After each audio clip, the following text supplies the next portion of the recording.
છે એ કદાચ એમ કહે છે કે હે નીલાંચલ પર્વતથી આવતા ભગવાન શ્રી કૃષ્ણ, એ જગન્નાથ મોટાભાઈ બલભદ્ર તથા બેન સુભદ્રાની સાથે નિવાસ કરવાવાળા, બધા દેવોને સેવાનો લાભ દેવાવાળા, માત્ર લોકોને જ નહીં દેવોને પણ સેવાનો લાભ દેવાવાળા સૌના સ્વામી મહાપ્રભુ જગન્નાથજી મને દર્શન આપો, નયન પથગામી ભવતુ મે. એટલે શ્રી કૃષ્ણ જેમ રસાત્મક છે એમ અહીં પણ જગન્નાથજીના સ્વરૂપને રસાત્મક બનાવવામાં આવ્યું છે. એનું એ રીતે એનું પરિધાન કરવામાં આવ્યું છે. તો જેમ કૃષિની વાત આપે કરી, કૃષકો માટે જગન્નાથજી મહારાજની કૃપાની આપણે વાત કરી, એમ કૃષ્ણોપનિષદમાં ગોપરૂપે હરિ, કૃષ્ણ ગોપરૂપે શ્રી હરિ છે એમ કહેવાયું. કૃષ્ણો બ્રહ્મૈવ શાશ્વતમ, કૃષ્ણ સાક્ષાત બ્રહ્મ છે એમ કહેવાયું. વેદાર્થ કૃષ્ણ રામયો, વેદનો અર્થ તે કૃષ્ણ છે એમ કહેવાયું. અને કૃષ્ણમાં બ્રહ્મવાદથી બુદ્ધિ સ્થિર થાય છે. અને એટલે જ આનંદકાર ભગવાન શ્રી કૃષ્ણ સર્વસ્વ આ જગન્નાથ સ્વરૂપમાં જોવા મળે છે. ઢોલ નગારા શરણાઈ દુંદુભીઓ, રંગબેરંગી પોશાકો અને નૃત્ય, આ સઘળી જ લીલા આ પટાંગણમાં જોવા મળી રહી છે.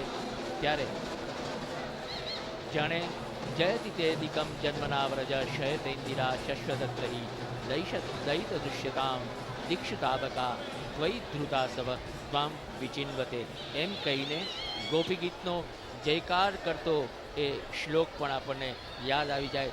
ધન્ય છે, જય છે એ અમદાવાદ નગરીના લોકોની, જય છે એ ગુજરાતના પ્રજાજનોની, એની જય જયકાર સાથે આજે જગન્નાથજી રથયાત્રામાં એમના ઠેર પધારવાના છે.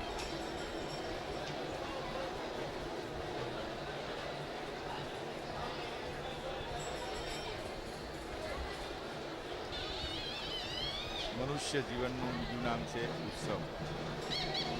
જો આવા ઉત્સવ જીવનમાં ન હોય, આવી ભક્તિ ન હોય અને આટલો આનંદ ન હોય તો મનુષ્ય જીવન એ આપણને શુષ્ક લાગે. એટલે આપ જુઓ કે ભગવાન કૃષ્ણનું એક એક ચરિત્ર, જેમ રાસલીલા હોય કે ગોપીઓની સાથે તેઓ ક્રીડા કરતા હોય, રમતા હોય, કે કદમના વૃક્ષ ઉપર બેઠા હોય, કે ગોપ બાળકોની સાથે રમતા હોય, ત્યારે માત્ર આનંદ ને આનંદ એ આપણને પ્રાપ્ત થાય. એટલે ભગવાન કૃષ્ણના 3 નામ બહુ સુંદર છે. આનંદ નંદનો નંદ, સત્ય ધર્મા ત્રિવિક્રમ. વિષ્ણુ સહસ્ર નામની અંદર ભગવાનના 3 નામ મૂકેલા છે. આનંદ નંદનો નંદ, જે નંદજીના પણ નંદ છે અને જે જીવને આનંદ આપનારા છે. પણ આનંદ પ્રાપ્ત કરવા માટે ભગવાન સુધી આવવું પડે. રોજ ઘરની જંજાળમાંથી એક દિવસ બહાર નીકળી અને ભગવાનના રથ સુધી, ભગવાનના મંદિર સુધી, ભગવાનના સ્વરૂપ સુધી જ્યાં સુધી આપણે જતા નથી, ભગવાનને વંદન કરતા નથી, ત્યાં સુધી આપણને આનંદ પ્રાપ્ત થતો નથી. આપ આ દ્રશ્ય જુઓ, જ્યારે વિશાળ સમુદ્રની અંદર કોઈ હોડી જતી હોય, કોઈ સ્ટીમર જતી હોય અને દરિયાના મોજા હિલોળા લેતા હોય, એવું આ સુંદર દ્રશ્ય આપ જુઓ.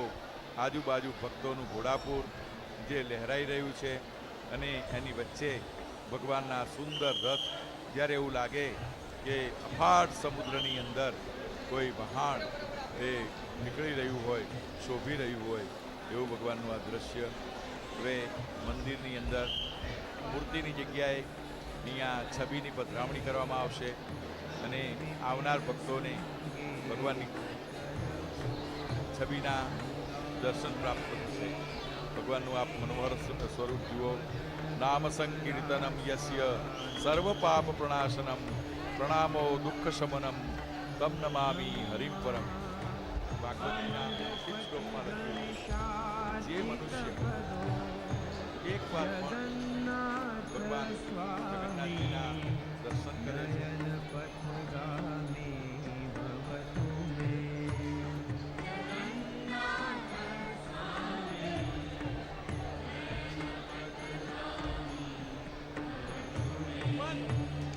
भुजे सौर्ये वेणुं शिरसि शिखिपीच्छं कटितटे दुकूलं नेत्रांशं सहचरकटाक्षं विदधते सदा श्रीमद्वृन्दावनवसति लीलापरिचयो जगन्नाथ स्वामी नयन पथगामी भवतु मे जगन्नाथ स्वामी नयन पथगामी भवतु मे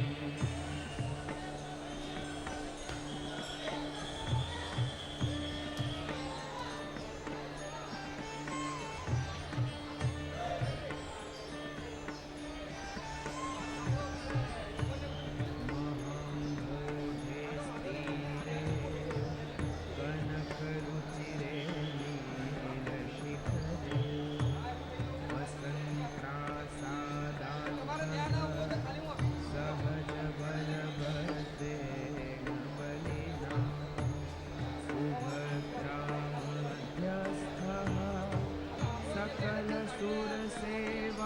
सकलसुरसेवावसरदो जगन्नाथ स्वामी नयन पथगामी भवतु मे जगन्नाथ स्वामी नयन पथगामी भवतु मे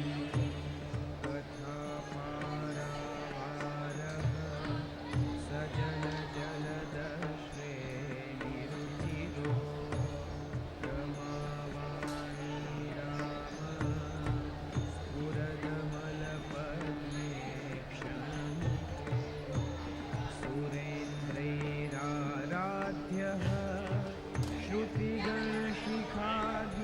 श्रुतिगणशिखागीतचरितो जगन्नाथ स्वामी नयन पथगामी भवतु मे जगन्नाथ स्वामी नयन पथगामी भवतु मे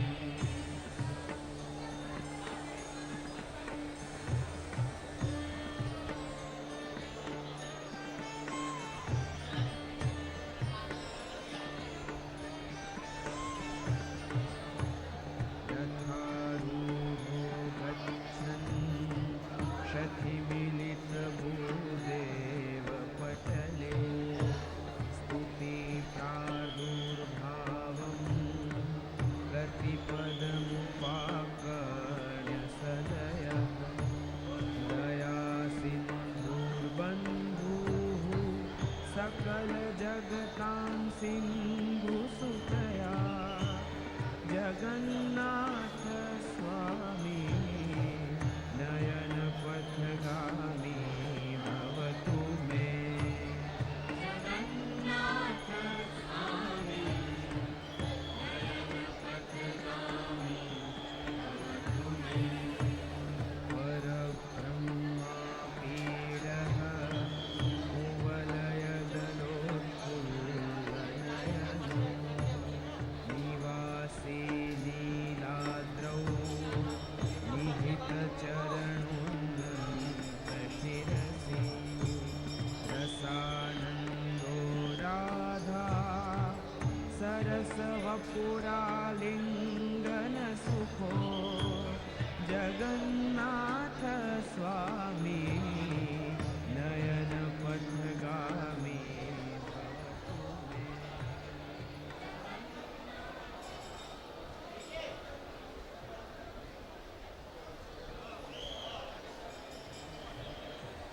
ભગવાનના નિજ મંદિરની અંદર ને ભગવાનનું રથમાં આરૂઢ બંને સ્વરૂપો આપણે નિહાળી રહ્યા છીએ કે હવે ભગવાન વગરનું મંદિર એ સૂનું લાગે છતાં પણ ભક્તોને ઝાંખી થાય એટલા માટે છબી રૂપે ચિત્ર રૂપે ત્યાં પ્રભુને બિરાજિત કરવામાં આવે છે.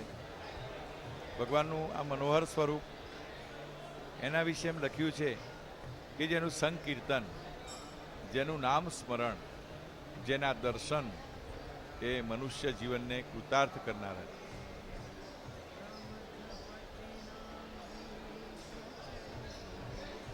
અને આ રથયાત્રા પૂર્વે ભગવાનની